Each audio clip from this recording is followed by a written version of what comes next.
আপনারা কলেজে বিশ্ববিদ্যালয়ে এতগুলো বই রাখছেন, নবীজির জীবনীটা ঢুকাইলে কি হইতো? কি হইতো আমাকে বলেন? এটা ঢুকায় দেন, ছাত্রদের দিলের ভিতরে এই জিনিসটা ঢুকায় দেন। নবীজির পুরা জীবনে যখন তার দিলের ভেতরে সে ধারণ করবে, নবীজির আদর্শে সে যখন আদর্শিত হবে, শিক্ষিত হয়ে শিক্ষিত চোর, ডাকাত, দুর্নীতিবাজ হওয়ার পরিবর্তে আল্লাহওয়ালা, আমানতদার এবং আখিরাতের জবাবদিহি লালন করে এই রকম সত্যিকারের নাগরিকে সে পরিণত হবে। ইউনূস সাহেবের সরকার যা শুরু করেছে, পাঠ্যপুস্তক সংশোধন করার জন্য সেখানে আলেমদেরকে প্রতিনিধি হিসেবে না রেখে, আলেম উলামাদেরকে না রেখে অন্যদেরকে রাখা হচ্ছে। আপনারা বলেন তো, আলেম উলামা ছাড়া এই 90% মুসলমানের দেশে মুসলমানদের ধর্মীয় চেতনা অথবা মূল্যবোধকে অক্ষুণ্ণ রেখে একটি সুচারু পরিপূর্ণ কারিকুলাম প্রণয়ন করা কি সম্ভব? ইউনূস সাহেবের সরকারকে বলবো, আপনার কোনো ভিত্তি নাই। আওয়ামী লীগের তো ওই সময়ে ইউনিট, থানা কমিটি, জেলা কমিটি, মহানগর কমিটি ছিল। আপনার কোনো থানা কমিটিও নাই, জেলা কমিটিও নাই, মহানগর কমিটিও নাই। তারা থানা কমিটি, জেলা কমিটি দিয়েও রেহাই পায় নাই। আপনার উপদেষ্টাগণ যা শুরু করেছেন, যদি পাঠ্যপুস্তক সংশোধনীতে আলেম উলামাদের প্রতিনিধি রাখা না হয়, আপনার এই দুর্বল গাছ, এটা মুসলমানরা এক ধাক্কা মারলে কোথায় গিয়ে পড়বে, আপনার উপদেষ্টারা কুল কিনারাও পাবে না। এখনো সময় আছে, বিশেষজ্ঞ আলেম উলামাদেরকে সংযুক্ত করুন। আমি বলছিলাম রাষ্ট্র সংস্কার, রাষ্ট্র সংস্কারের আগে মানুষ সংস্কার করা লাগে। কারণ এই রাষ্ট্রের বিভিন্ন পর্যায়ে দায়িত্ব পালন করে রাষ্ট্রেরই মানুষ। এজন্য নবীজি মদিনায় রাষ্ট্র কায়েমের আগে মক্কায় 13 বছর মানুষ সংস্কার করেছেন। কুরআন দিয়ে ওহির দীক্ষায় দীক্ষিত করার কারণে এই মানুষগুলো এমনভাবে সংস্কার হলো, যারা ছিল সেরা চোর এবং ডাকাত, ওহির সংস্পর্শে এসে তারা হয়ে গেল মানুষের সম্পদের পাহারাদার। যারা ছিল নারীর ইজ্জত লুণ্ঠনকারী, তারা হয়ে গেল নারীর ইজ্জতের হেফাজতকারী। এভাবে করে ওহির দীক্ষায় নবীজি মানুষকে দীক্ষিত করে মানুষ সংস্কার করলেন। ইউনূস সাহেবের সরকার আর ছাত্রদেরকে বলবো, যারা সংস্কার চান প্রথমে মানুষ সংস্কার করেন, আর ট্রেনিং, ওয়ার্কশপ, কর্মশালা করে মানুষ সংস্কার করতে পারবেন না। শিক্ষা ব্যবস্থায় কুরআন ঢুকান, আর দেশের আলেম উলামাদেরকে রাষ্ট্রীয়ভাবে সুযোগ করে দেন।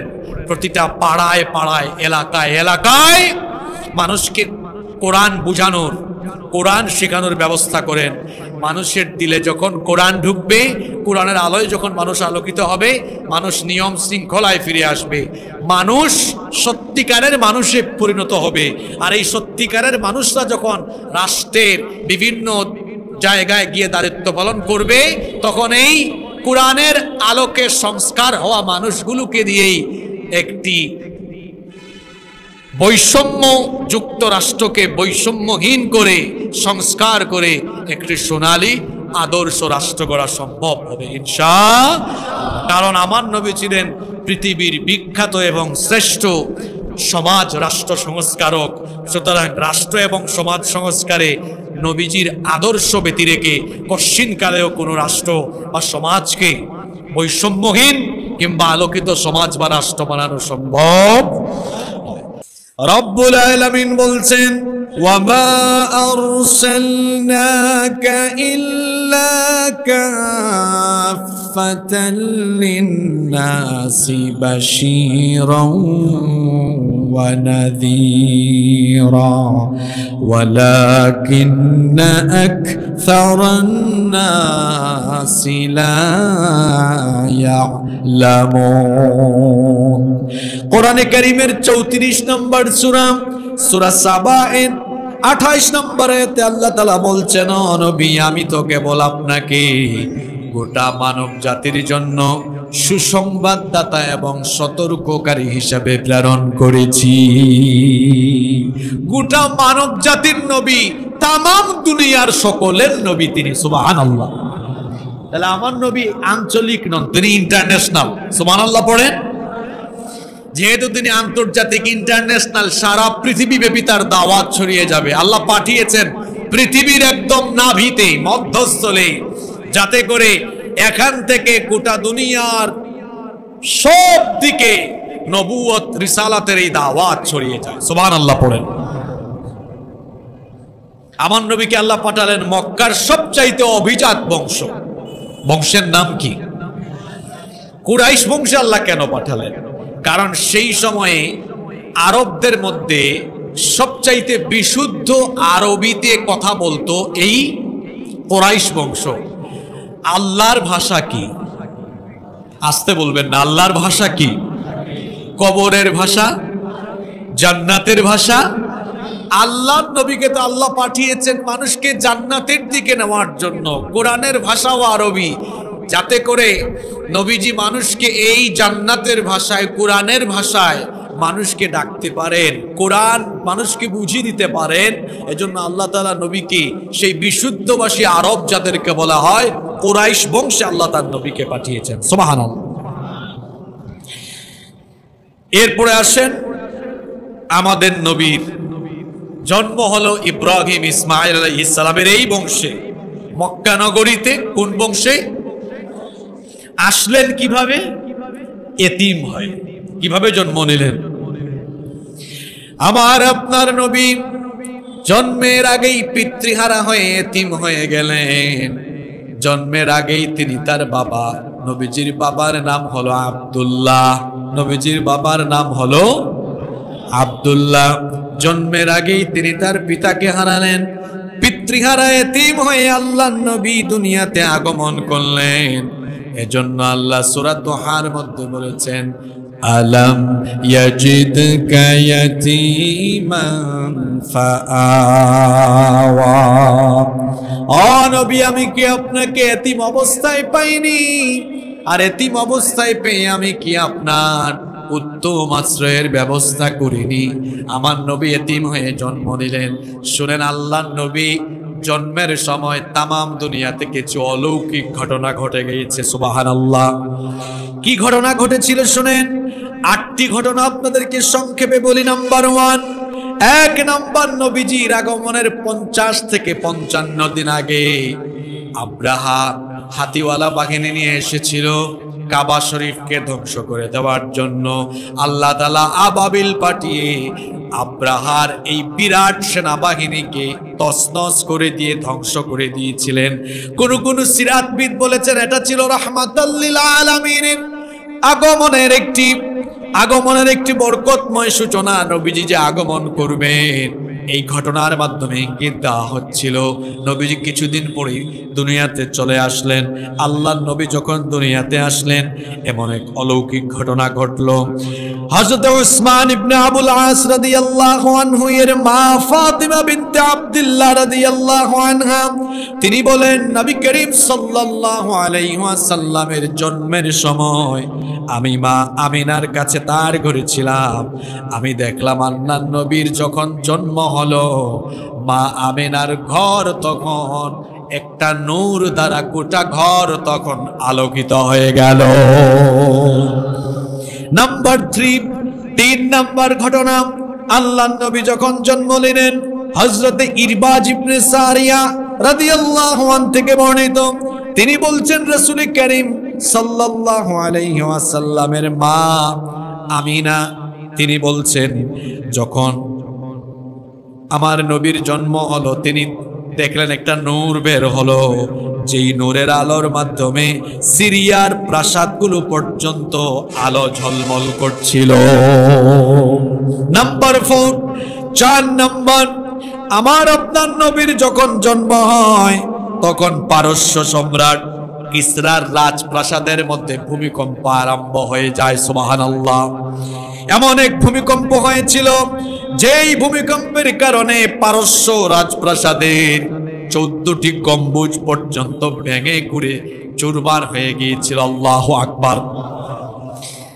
নাম্বার 5 নাম্বার, আমার নবীর যখন আগমন হয় পারস্যে, তখন এমন একটি অগ্নিকুণ্ড ছিল যা বিরামহীন ভাবে বহুদিন ধরে চলছিল, কিন্তু আমার নবীর জন্মের সাথে সাথে সেই অগ্নিশিখা অগ্নিকুণ্ড নিভে গেল। নাম্বার 6 নাম্বার ঘটনা হলো, সাওয়া নামক একটা নদীতে যথারীতি পানি প্রবাহিত হচ্ছিল। আমার নবীর যখন জন্ম হলো, আমার নবীর জন্মের সময় সেই অথই জলরাশি হঠাৎ করে শুকিয়ে গেল। 7 নাম্বার কাহিনী ঘটল। হযরত ইবনে সুফিয়ান বর্ণনা করছেন, আম্মা জান আয়েশা রাদিয়াল্লাহু আনহা বলেছেন, নবী করিম সাল্লাল্লাহু আলাইহি ওয়াসাল্লামের জন্মের সময় এক ইহুদি ব্যবসার উদ্দেশ্যে মক্কায় এসেছিল।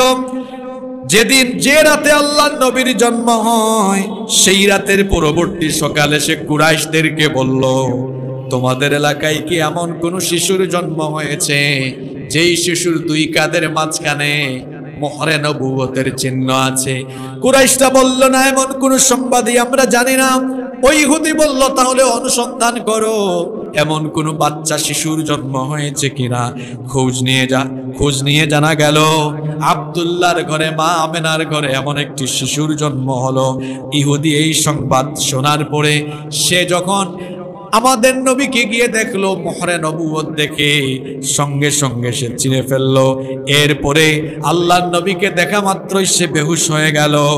হুঁশ ফিরে আসার পরে সে তখন বলল, বনি ইসরাইলের জন্য দুঃসংবাদ, বনি ইসরাইল এখন থেকে নবী আগমনের ধারা বন্ধ হয়ে গেল, কারণ এমন একটি শিশু জন্ম নিয়েছে যেই শিশুর মাধ্যমে আল্লাহর দ্বীন দুনিয়ার পূর্ব থেকে পশ্চিম দিগন্ত পর্যন্ত ছড়িয়ে যাবে। নাম্বার 8 নাম্বার ঘটনা হলো, আল্লাহর নবীর জন্মের আগে আরবে দুর্ভিক্ষ দেখা দিয়েছিল। তার জন্মের বছর আরবের দুর্ভিক্ষ কেটে যায়, গোটা আরবের মধ্যে আনন্দের ফল্লধারা বইতে থাকে। এই জন্য অনেক সিরাত প্রণেতা ওই বছরকে বলেন সানাতুল ফাতহি ওয়াল ইবতিহাজ, বিজয় বা আনন্দের বছর। আর আরেকটি ঘটনা কোন সিরাতের গ্রন্থে পাওয়া যায়, আল্লাহর নবীর যখন জন্ম হয়েছিল, বুহায়রা পাত্রীর কূপ তখন শুকিয়ে গিয়েছিল এবং তার গির্জা তখন মাটির সাথে মিশে গিয়েছিল। সুবহানাল্লাহ। এই অলৌকিক ঘটনা আমার নবীর জন্মের সময় ঘটেছিল। পৌত্তলিকবাদ যারা ছিল মূর্তি পূজারী, এজন্য মূর্তি পূজারী আর পৌত্তলিকদের সমাজে নবুয়তের সূর্যোদয় হয়ে মূর্তিগুলো এবং অগ্নি পূজারীদের অগ্নি নিভে গিয়ে যেন পৃথিবীতে আলোকবর্তিকার আগাম পয়গাম তাদেরকে দেওয়া আরম্ভ করলো। সুবহানাল্লাহ। এতিম হয়ে নবীজি জন্ম নিলেন। কষ্ট হচ্ছে না তো আপনাদের? সেই সময় আরবের কালচার ছিল, শহরে যারা বসবাস করতেন তাদের ঘরে কোনো বাচ্চা শিশুর জন্ম হলে শিশুকে শহরের রোগবালাই থেকে হেফাজতে রাখার জন্য তারা মরুভূমির বেদুইন অঞ্চলে পাঠিয়ে দিতেন, দাত্রীদের কাছে পাঠিয়ে দিতেন, বেদুইন অঞ্চলে পাঠাতেন। মরুভূমিতে গিয়ে যেন রুক্ষ আবহাওয়ায় শিশু শক্তিশালী এবং সুঠামদেহী হয়ে বড় হয়। এজন্য আরবের লোকেরা মরুভূমির বেদুইন অঞ্চলে ধাত্রী মহিলাদের কাছে শিশুদেরকে পাঠিয়ে দিলেন। আল্লাহর নবীর বেলায় তাই হলো। নবীজির দাদা আব্দুল মুত্তালিব, নবীজির নাম রাখলেন মুহাম্মদ, আমরা বলি সাল্লাল্লাহু আলাইহি ওয়াসাল্লাম। এর আগে আরবে কোনো মানুষের নাম মুহাম্মদ রাখা হয় নাই, আমার নবীর নাম রাখা হলো। ধাত্রী মহিলার সন্ধান করা হচ্ছে। তায়েফ থেকে বনু সাদ গোত্রের একদল নারীরা মক্কায় আসলেন দুগ্ধ শিশু তালাশের জন্য। তারা এসে বেশি পারিশ্রমিকের আশায় এই এতিম শিশুর যে ঘর আছে, অর্থাৎ আমার নবীজির ঘরের দিকে কেউ মারে না, এদিকে কেউ তাকায়ও না। সবাই পারিশ্রমিক বেশি পাওয়ার আশায় অন্যান্য গোত্রের অন্যান্য বংশে যে সকল দুগ্ধ শিশু আছে তাদেরকে তালাশ করে নিয়ে যেতে লাগলো। অবশেষে ভাগ্যবতী মহিলা, সৌভাগ্যবতী নারী তায়েফের বনু সাদ গোত্রের সেই সৌভাগ্যবতী নারী হালিমাতুস সাদিয়া আগমন করলেন। তার গাধাটি দুর্ভিক্ষের কারণে সেই সময় অবস্থায় গাধা জরাজীর্ণ এবং হালকা পাতলা ছিল বলে ধীর গতিতে চলছিল।